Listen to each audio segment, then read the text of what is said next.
Olá, bem-vindo na primeira edição do podcast Excelência em Gestão. Sou economista Reinaldo Cafeu, tenho doutorado na área, mestrado, engenharia, sou especialista em engenharia econômica, também economista e contador. Sou diretor regional da Ordem dos Economistas do Brasil e tenho um canal no YouTube, Reinaldo Cafeu, Soluções de Gestão, e estamos agora estreando o nosso podcast, que tem também a Fundação Dom Cabral como apoiadora. E nesse primeiro encontro, nesse primeiro momento, eu tenho a honra de receber o Erlon Godoy Ortega, que é diretor comercial da Serve Todos e vice-presidente da Associação Paulista de Supermercado. Erlon, prazer em recebê-lo aqui na estreia do nosso podcast. Olá, Cafeu. Olá a todos os ouvintes. Prazer é todo meu, é uma honra poder aqui bater um papo com você. Admiro muito seu trabalho. Você, além da teoria acadêmica, de ser um professor pós-graduado, mestrado, também tem toda a visão da vida real, né? Sendo várias vezes presidente da Associação Comercial, trabalhando com a Fundação Dom Cabral. Isso traz muito a vida real. E misturar a vida real com o conhecimento da vida acadêmica, com certeza é sucesso, e eu poderei aprender muito aí com o nosso bate-papo.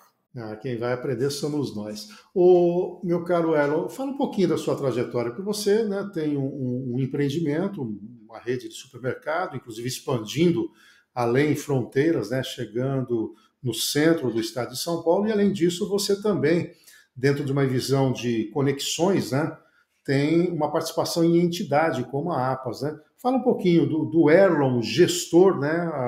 Como é que você concebeu, né, o seu negócio e que estágio você está, então, de maturidade da sua gestão?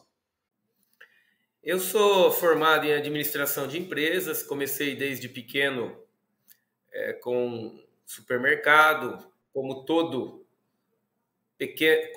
supermercadista, pequeno ou grande, ele começou numa mercearia, conosco não foi diferente. Começamos numa cidade de Presidente Alves, uma cidade de 7, 8 mil habitantes. Hoje estamos na micro-região aí, entre Bauru e Marília, estamos em Garça, estamos em Presidente Alves, onde começamos, Pirajuí, Reginópolis, Iacanga, temos 7 lojas nesta pequena região.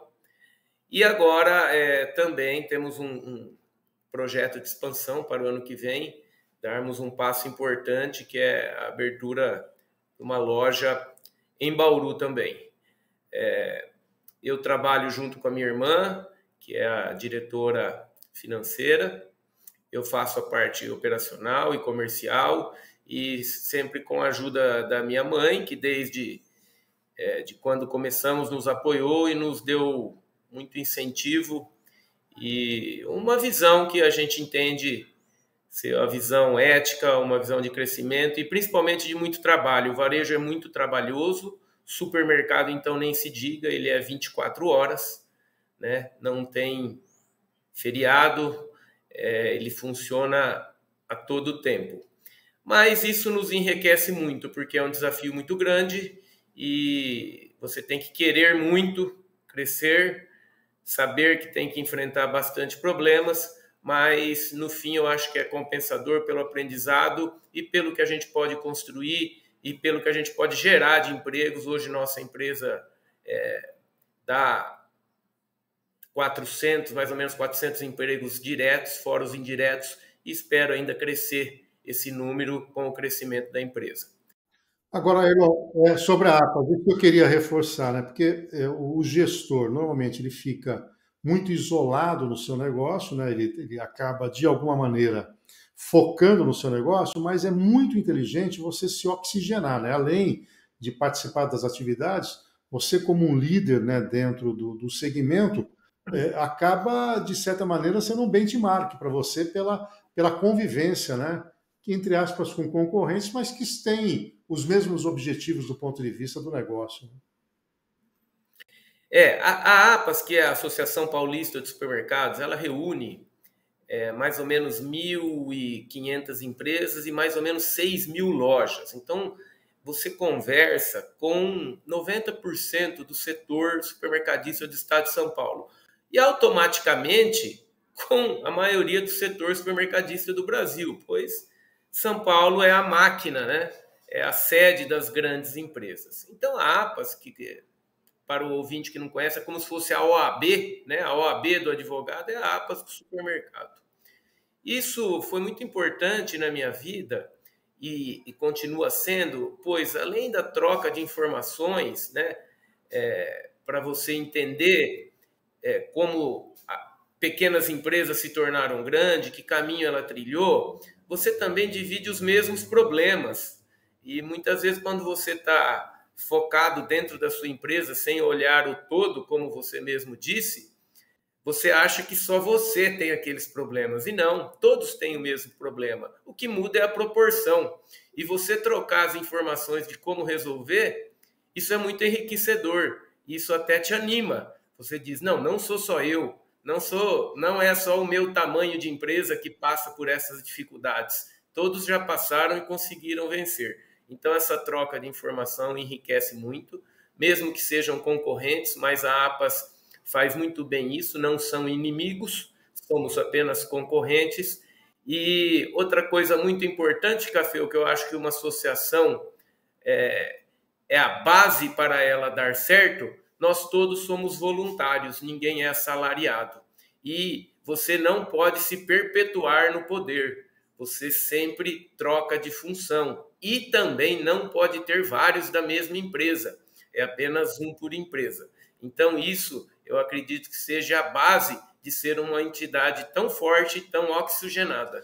Agora, Arlão, pensando na sua gestão, certamente você tem uma discussão com o seu time das suas estratégias de longo prazo, né? Você acabou de falar, né, de uma expansão agora vindo para a cidade de Bauru.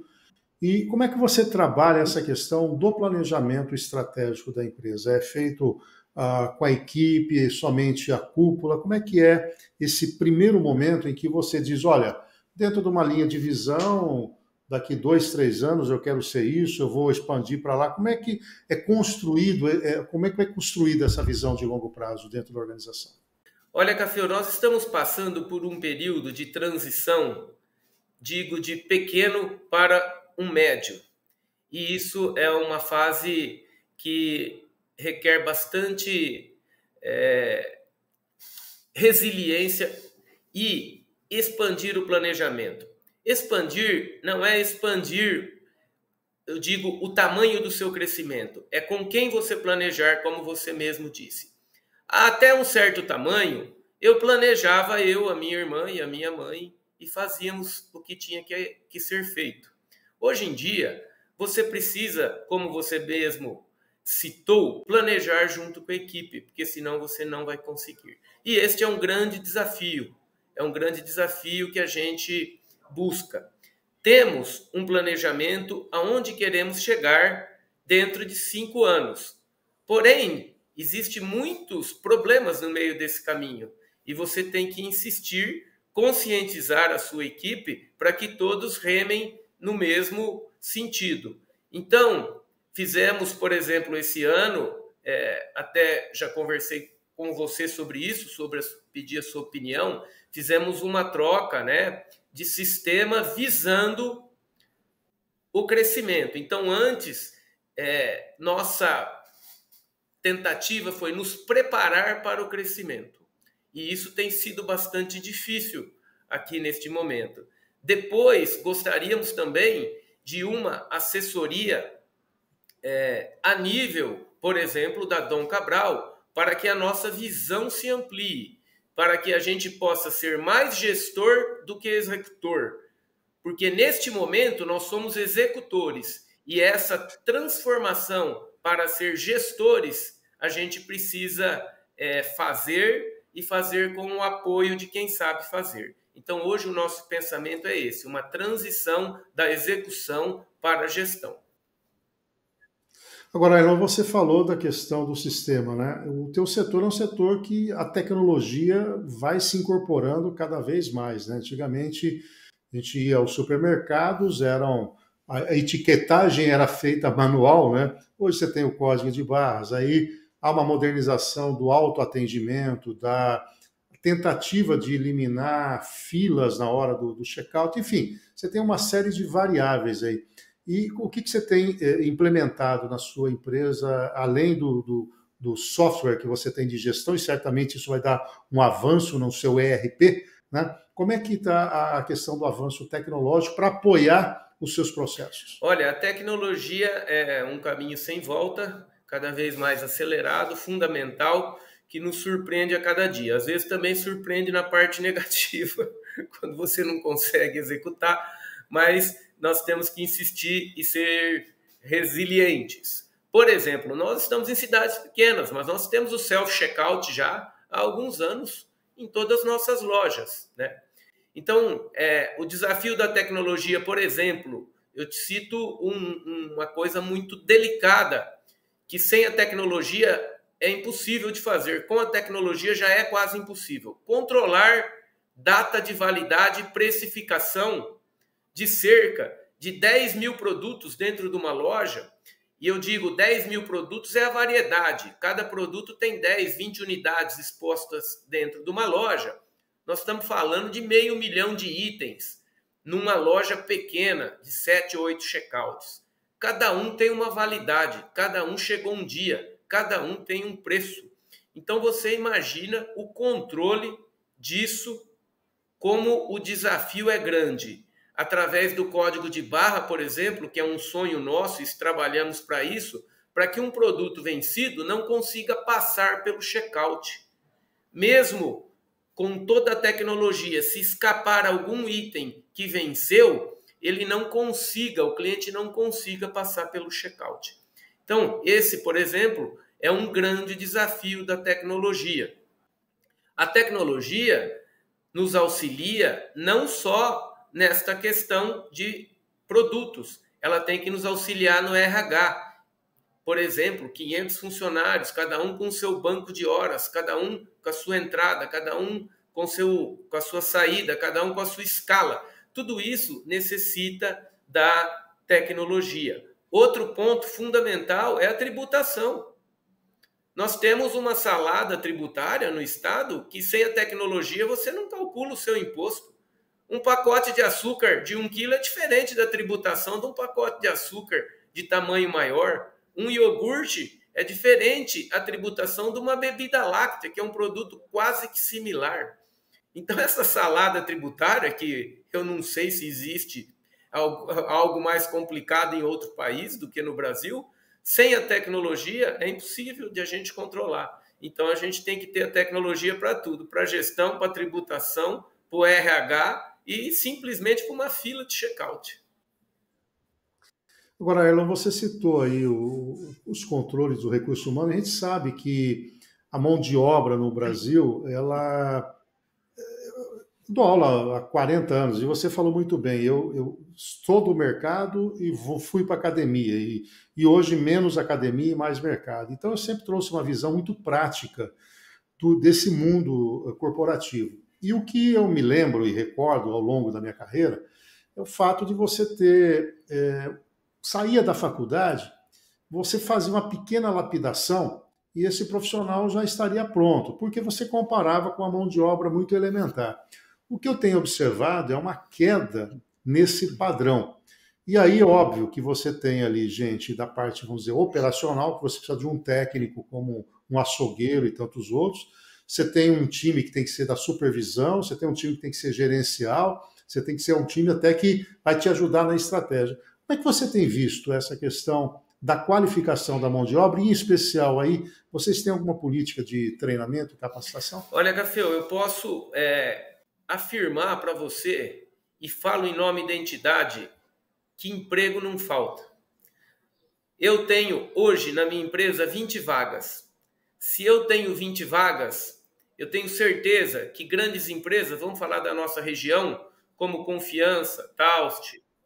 Abriu 300 vagas a semana Se a gente somar o setor supermercadista, aqui da nossa pequena região, passa de 1.500 vagas em aberto. Então, o emprego existe. Não existe qualificação e muitos outros fatores que influenciam, né? Existem algumas lendas que eu acho importante a gente ressaltar aqui, principalmente depois deste projeto do Ministério do Trabalho, totalmente na contramão do desenvolvimento de qualquer país, que é a questão da proibição sem conversar com os sindicatos do trabalho aos feriados e domingos, né? Então, quem trabalha num feriado e num domingo, num setor supermercadista, ele tem a folga, ele não trabalha, ele não deixa de ter a folga, isso é bastante importante frisar. Você trabalhou num domingo, você folga na segunda, você trabalhou no domingo, você folgou na sexta, então isso é uma lenda que precisa ser bastante esclarecida. Então, o supermercado, às vezes, por trabalhar de sábado e domingo, ele tem uma certa resistência para a gente conseguir o colaborador. Outro detalhe que você disse, que ter a impressão de uma geração menos qualificada, a gente tem essa dificuldade. Eu vejo um enorme potencial tecnológico nessa geração, mas falta muito, eu vou simplificar, o conversar, o bom dia, o boa tarde ao cliente, uma perspectiva de querer, né? Eu sinto falta em uma parte, né, desta juventude. Então, isso tem dificultado bastante. A gente está com um turnover muito alto, antigamente não tinha. Nós temos plano de crescimento, onde o colaborador começa com um operador de caixa, vira fiscal de caixa, vira gerente, ou empacotador, vira chefe de setor, depois ele se transforma num comprador, num gerente. Mas, mesmo assim, está muito difícil. A mão de obra qualificada ela é muito disputada entre setores, como, por exemplo, o supermercado com agro. Nós temos, por exemplo, aí, eu tenho certeza, uma grande empresa na região, que é a Bracel, ela tem mais de 3.000 vagas em toda a nossa região. Então, existe a disputa pelo profissional qualificado e existe a sobra daquele que não está qualificado. E vagas abertas em todos os setores, Então, eu entendo que o governo deveria fazer algum tipo de projeto de linkar, né, a vaga que precisa com aquilo que tem ocioso.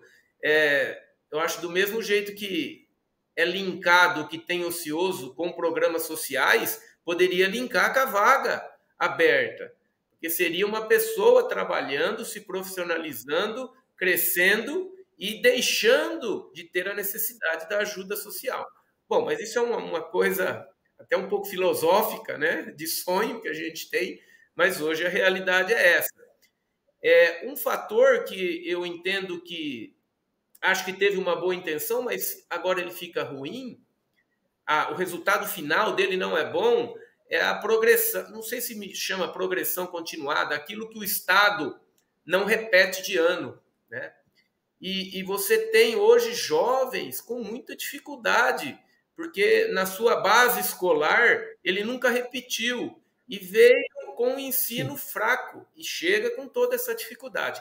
Então, eu acredito que o nosso grande desafio, setor privado, setor público, é qualificar, porque a vaga tem, e bastante. E se pegar o hiato, né, da pandemia, então piorou ainda mais, né? Que teve que todo mundo improvisar no online e aí as avaliações não foram tão fortes. Então, acho que quando a gente olha uma gestão de empresa e um país, você olha o estoque de recursos naturais, né, de recursos, estoque de dinheiro, estoque de mão de obra, não no sentido chulo, né, no sentido amplo, né? E quando você vai para esse estoque de mão de obra, o nível de qualificação é muito baixo.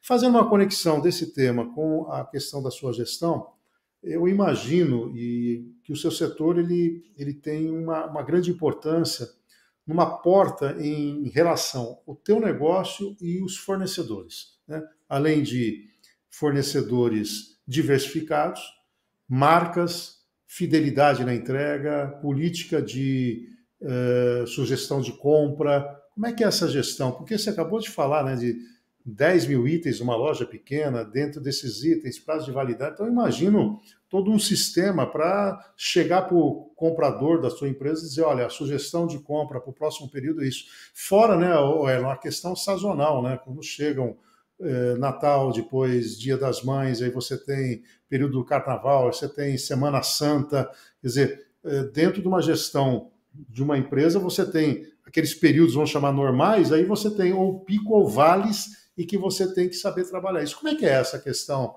da gestão dos processos de compra? Esse é outro desafio. Por exemplo, nós, uma empresa pequena, nós temos cerca de 400 fornecedores, né? Você tem uma parte com entrega quase que diária, uma parte com entrega semanal, uma parte com entrega mensal, uma parte com entrega bimestral. E isso é um grande desafio, porque você tem que comprar a quantidade correta, aí entra sazonalidade, como você disse. Você tem que comprar num preço competitivo e dois fatores que antigamente ficavam em segundo plano e hoje estão na mesma linha de prioridade e de importância de comprar a quantidade certa com um bom custo. Esses dois fatores são a tributação, que entender a tributação é fundamental. Você acha que está pagando um produto mais barato que outro, mas dependendo da sua origem, ou de estado, ou se é de uma microempresa, ou se é de uma limitada, ele muda totalmente a tributação, e você acha que está pagando mais caro, mais barato está pagando mais caro.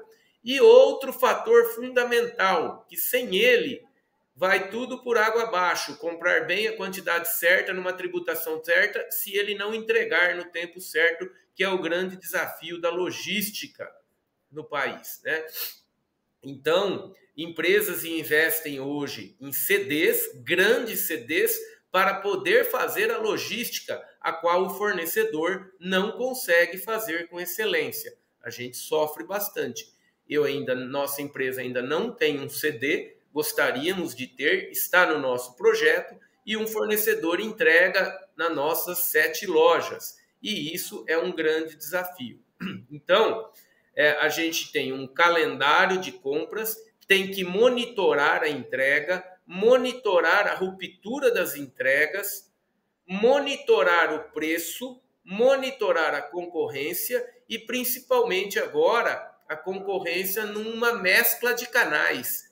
Todo mundo vende tudo, inclusive o online, inclusive o comércio online, no qual faço uma observação que tem uma grande injustiça tributária e fiscal em relação a quem abre a sua porta, se estabelece, abre o seu CNPJ, está passivo de qualquer fiscalização, está lá na luta, na trincheira, é um herói contra esses comércios online que você não sabe de onde vem, não paga tributos e quase que está legalizado pelo governo nesse fator. Então, após esse pequeno desabafo de um grupo de comércio online, também é um desafio em toda essa gestão de compras que a gente vive diariamente. Já que você citou o online, a sua empresa ela tem uma inserção, ela tem o delivery, ela trabalha, ela olha a transformação digital como mais um canal de venda, complementando essa venda Sim, física? nós já trabalhávamos há 6, 7 anos com a compra online e quando veio a pandemia, como tudo tem algum lado positivo, a pandemia, um dos lados positivos foi nos empurrar para o mundo digital sem escolha de não tê-lo. E isso nos fez aprender bastante. Apesar que agora isso voltou, a compra física voltou, diminuiu a compra online, mas em relação ao que era antigamente e o que é hoje, ela é o dobro, mesmo sem pandemia. E acredito eu que o mundo será físico e digital. Não vai, pelo menos ao longo desta próxima década, imagino eu, o supermercado não vai perder aquilo que ele tem de mais importante, que é o prazer em comprar, escolher o produto fresco, bater papo, tomar um café, ver um ambiente colorido e bonito.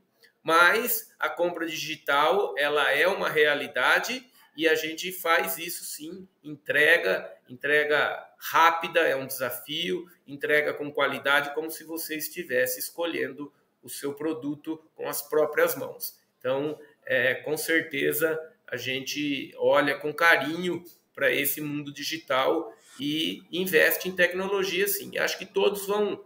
E vejo todos, viu? Eu vejo um simples trailer de lanche que você pede pelo celular e entrega com perfeição. Bueno, você citou aí a questão da compra online, também da presencial, e citou também a pandemia, né? O teu setor é um setor que trabalha muito com o anonimato do consumidor, né? Que você tem muitos consumidores e ao longo do tempo o empresário do setor, como é bares, lanchonetes, nem sempre conhece o perfil. E a gente tem visto aí clubes, né, de compradores, cartões para que haja uma fidelização, que eu imagino que é um grande desafio, né? Você não colocar o Reinaldo Café, o seu cliente, na letra C de consumidor, né?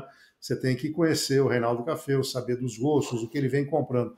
Como é que é isso aí? Porque você vem também de uma entidade, certamente vocês estão de olho nisso. A gente já vê movimento de grandes grupos nessa linha. Como é que aí vocês trabalham para identificar, conhecer e garantir essa fidelização do cliente?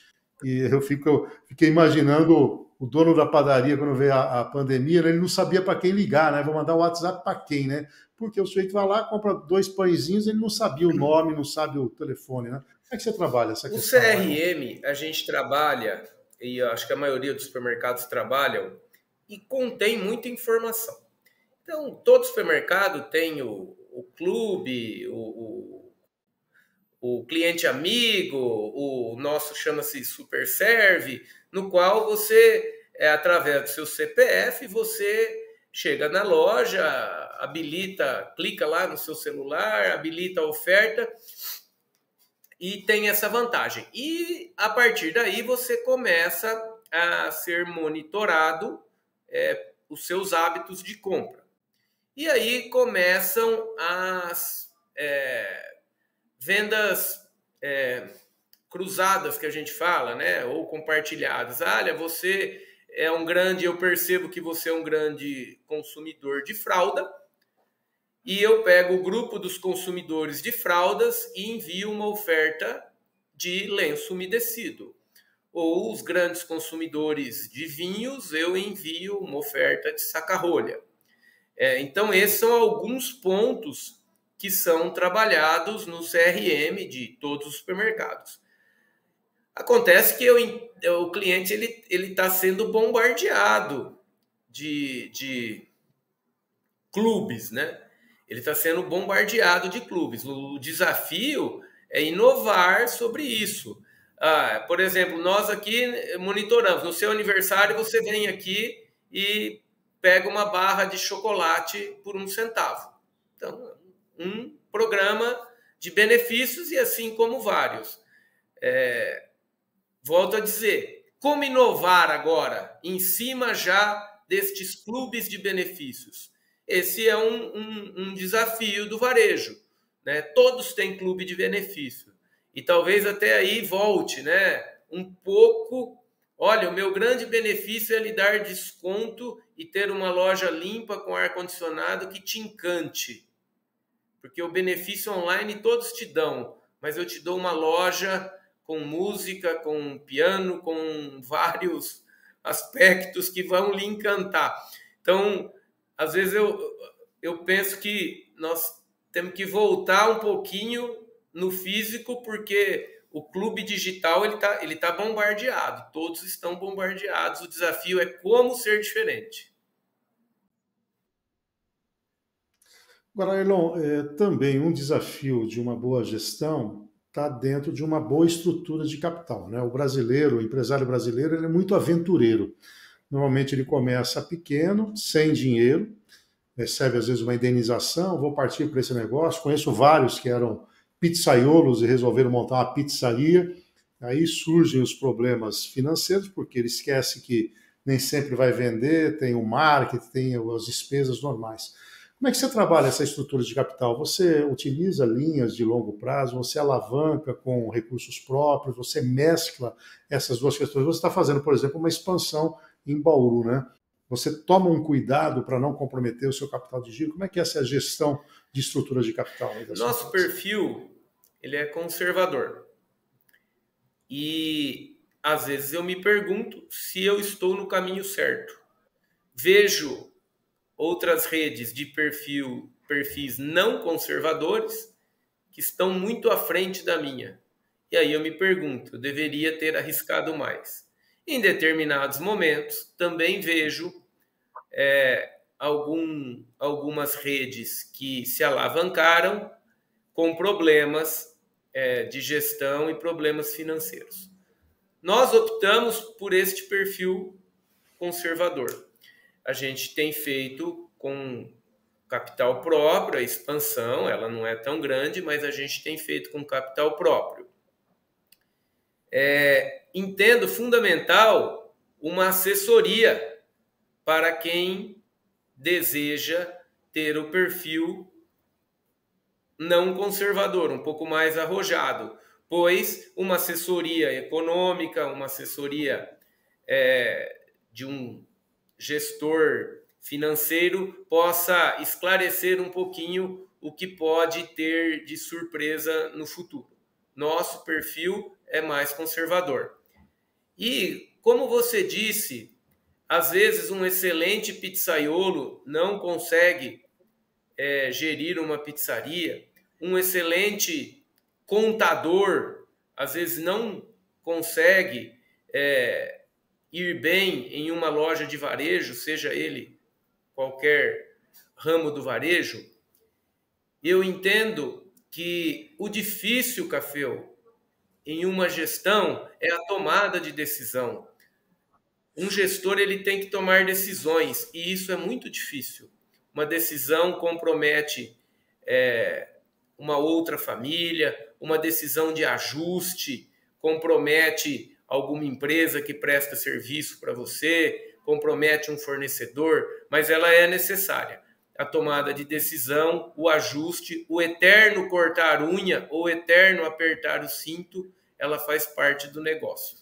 Então, eu acho que é aí que é a grande dificuldade de poder administrar e gerir qualquer tipo de empresa. Agora, Elon, as empresas, além de já cumprirem diretamente um papel social, gerando emprego, tributos, etc., modernamente está se falando muito no ESG, né? Trazendo para o português, ficar focado no social, no meio ambiente e na governança. Como é que você tem visto esse movimento e até onde os clientes passam a reconhecer as empresas que estão inseridas nesse contexto, que tem aí um compromisso com a sua comunidade, que protege o meio ambiente, né? No seu setor tem inclusive a questão do resíduo reverso, né? Que você tem obrigação, né, de fazer com que todo o descarte seja feito pela própria empresa. Como é que você vê esse mundo novo entre aspas, do ESG, agora mais sistematizado e inclusive com selos? Uma boa pergunta, Caféu. Inclusive a questão da logística reversa. A logística reversa, estivemos a semana passada com a secretária hoje do Meio Ambiente e Logística, a Natália Rezende, uma jovem secretária aí, com muitos desafios do governo Tarcísio, com uma super secretaria agora, que antigamente era só meio ambiente, agora tem meio ambiente, CETESB, a própria logística, né, foi incorporada na secretaria dessa, e este é um desafio do supermercado e principalmente da indústria, né? A indústria precisa estar junto nesse processo de logística reversa, porque daqui uns dias não teremos aterros mais para suportar, né? Tanto lixo. Bom, Falando um pouquinho do ESG, eu gostaria de colocar mais um E. ESG. Porque o primeiro E, que significa economia, ele é fundamental para que as outras 3 letras funcionem. Uma empresa gigante, uma multinacional, você vê hoje uma JBS, um Pão de Açúcar, um Carrefour, uma Vale, outras empresas falando muito do ESG e praticando realmente, e dando foco a isso. O desafio é falar para uma empresa do tamanho da minha e do tamanho de milhares aqui da nossa região praticar o ESG. E eu acho que a primeira coisa é ela mostrar que ela já pratica. Né? A gente precisa mostrar, é um desafio do setor. Por exemplo, todo supermercado, eu tenho certeza, ele tem ajuda mensal para asilos, ele tem ajuda mensal para creches, ele tem ajuda mensal para Secretaria de Culturas, ele tem ajuda mensal para igrejas. Ele, por exemplo, como a maioria de nossas lojas, investiu hoje na eliminação de gases tóxicos, fazendo lojas com outro sistema de refrigeração. Todas as lojas estão fazendo isso. Muitas delas trabalham com compostagem de lixo, energia solar. Então, tudo isso que é ESG, ele já é feito uma grande parte. Então, o nosso desafio é mostrar, dizer que qualquer tamanho possa praticar, né? Não é só o gigante que pode praticar, o pequeno também pode praticar dentro da sua comunidade, dentro da sua realidade, e já pratica, né? É a historinha. O desafio aí, né, Elo, é sistematizar isso de tal maneira que você tenha um programa, né, que permita, na sistematização, colocar. Porque no passado a gente fazia o quê, né? Tinha lá o balanço social. Então você fazia uma divulgação de um relatório do balanço social. Olha, acho que você acabou de falar, né? Fiz filantropia, eu acabei, de alguma maneira, montei uma creche, né? Eu vejo aqui em Bauru várias indústrias que têm isso, várias outras empresas. E nesse contexto do ESG, ela dá um salto, né? Porque é uma sistematização para você dizer, olha, meu amigo, eu já pratico isso, talvez eu não tivesse um relatório adequado para mostrar, ou não tivesse o selo, ou eu não tivesse isso bem claro para você. Mas você tem razão, várias empresas já têm essa prática, talvez falte mesmo essa sistematização. Eu cito um exemplo aqui da nossa empresa, que desde o começo deste ano, nós começamos a monitorar toda a doação que a gente faz para asilos, creches, doação de produtos da padaria. Um dia antes do seu vencimento, a gente doa eles na totalidade, hortifrutis, e nós estamos impressionados, estamos chegando em dezembro com a tonelada que foi doada, né? Então, mostrar isso às outras empresas e dizer que o que ela já faz, que pode ser melhorado, que não custará nada a ela, pode ser monitorado e incentivar várias a fazer isso no seu entorno. Agora, Elon, do ponto de vista da visão de futuro, né? Você vive numa atividade que envolve risco, né? A taxa de retorno tem que ser compatível ao risco que você assume. Obviamente que você, pelo tempo que tem no negócio, já domina a mecânica, né? Certamente você tem indicadores que mostram que a abertura de uma loja, dependendo da localização, você vai chegar num nível de faturamento, você precisa ter uma estrutura. Mas como é que é essa visão de futuro? Como é que você se vê daqui a alguns anos? Se você tem uma política já de sucessão, não só para vocês, mas do seu profissional, como é que é essa gestão do presente, olhando em perspectiva mesmo? Porque nós não somos seres que vamos viver eternamente, além do que também chega uma fase da vida que a gente quer ter outros objetivos e o patrimônio poder trabalhar para a gente. Como é que você trabalha essa questão? Olha, nós temos um projeto de crescimento bem definido entre a diretoria. Muitas vezes, Café, se você levar na ponta do lápis e pensar em aplicar o seu o seu projeto de investimento, em vez de investir, correr risco, aplicar, principalmente nos juros dos últimos anos, ele te desestimula a crescer, né? Precisa querer bastante e ver outros valores lá na frente, porque senão é melhor, mediante os riscos e mediante o que é o varejo, principalmente supermercado, onde a linha do prejuízo e do lucro é muito tênue, muito próxima à linha do lucro e do prejuízo, você desistiria. Mas nós temos isso bem alinhado, não vamos olhar o mercado de aplicações, nunca olhamos isso, não sabemos mexer, não sei aplicar na bolsa, não sei viver de juros. Então, nós temos esse projeto de crescimento e você tocou num tema que até há poucos anos atrás era muito longe para a gente, que era a questão de sucessão. Aí você vai chegando perto na linha do tempo e também os filhos vão crescendo e eu brinco que numa sala de audiência o juiz é mais novo que eu vou num médico, o médico é mais novo que eu, vou na faculdade, o professor é mais novo que eu. Então, eu sou obrigado a pensar assim na sucessão. E volto a dizer que eu acho que um processo de sucessão tem que ter o apoio de entidades como a Dom Cabral e entre outras, para esclarecer e colocar a visão mais sensata e racional na cabeça do empresário, porque a visão do empresário ela dificilmente não vai ser emocional, principalmente quando se trata da família.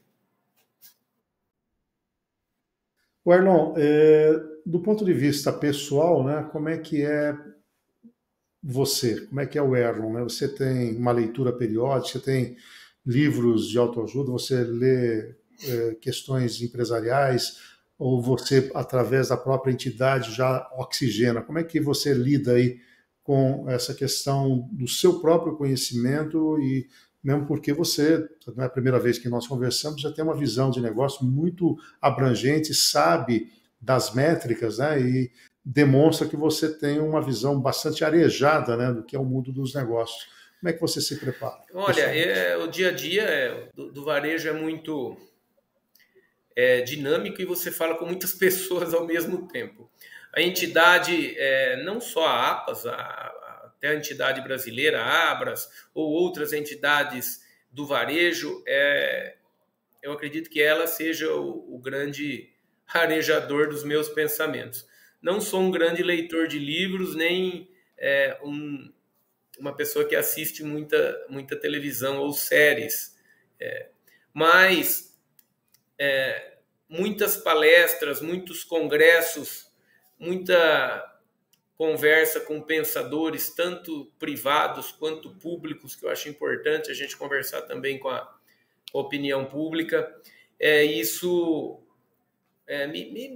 me traz bastante, eu gosto muito e me traz bastante visão do futuro, visão econômica, visão de família também, porque a gente tem no nosso grupo a família que, se você não tiver alinhado com a sua família, dificilmente o varejo, que te toma muito tempo, vai combinar a família com a sua obrigação diária. E isso, graças a Deus, eu tenho minha família que me apoia muito, mas eu busco arejar hoje através de tudo que o negócio e a entidade faz ao mesmo tempo. E para a gente fechar aqui, tem algum válvula de escape, algum hobby? Gosta que é de futebol? Gosta o que é o momento de lazer do Erlon? Eu gosto sim, gosto de futebol, gosto de correr, tenho corrido bastante. Minha irmã é uma grande incentivadora, minha irmã é maratonista. Eu sou meio maratonista, espero chegar numa maratona completa. Estou na meia ainda. Minha esposa também me acompanha, então a corrida ajuda bastante. Gosto também de futebol. Tive depois de um longo período, meu São Paulo foi campeão, até motivou um pouco. Então, eu gosto sim. Mas eu também gosto do que eu faço, o varejo é dinâmico, a gente reclama que é muito, muito, muito, muito, mas não para, né? Então, a gente escolheu, o varejo escolheu, acho que quem ficar fora do varejo vai sentir falta.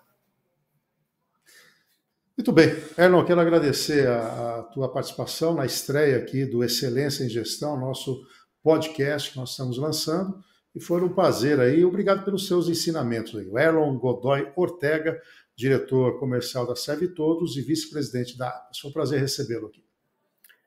Prazer é meu, Café. Obrigado pela oportunidade. Espero ter colaborado um pouquinho com uma visão aqui de pequena empresa, mas eu me inspiro muito na nossa região, em supermercadistas da nossa região que vieram de pequenas cidades e hoje são reconhecidos nacionalmente. Grandes empresas de Bauru estão hoje em São Paulo e toda a região de São Paulo.